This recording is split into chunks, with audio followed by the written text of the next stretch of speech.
45 anyos nga lalaki patay. Human po sila sa 18 anyos nga lalaki. Tungod matod pa sa 400 pesos nga utang sa biktima sa 18 anyos nga suspitsado. Nahitabo kini sa barangay Kinasangan, Dakbayan sa Subo. Ang detalye sa report ni Femari Dumabo. Patay diha dayon kining 45 anyos nga gilang si Renante Paradero human kini nakaangkon og samad pinusilan sa iyang agtang. Ang niposil kaniya ang 18 anyos nga silingan niini nga matod pa sa mga anak sa biktima. Nasuod kini sa ilang pamilya. Gani ang maong suspitsado ang niisip matod pa sa biktima nga susamag iyang adopted nga anak. Anong nabuhat mo niya sa kong papa? Tarong mo akong papa nila. Pero maoran na ilang ikabaw sa kong papa.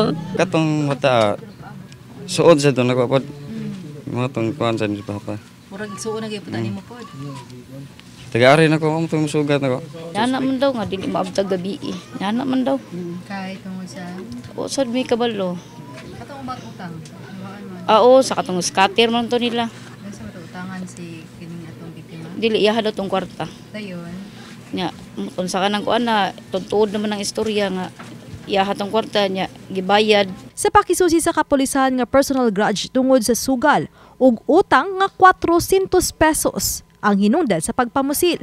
Itong suspect natin is naniningil from the victim kasi may utang daw. Tapos 400 pesos. Tapos nung nalaman nung suspect na nanalo yung victims via online game, siningil niya. Pero pagpunta niya sa bahay, wala daw doon kasi umalis. Pagbalik, siningil niya ulit.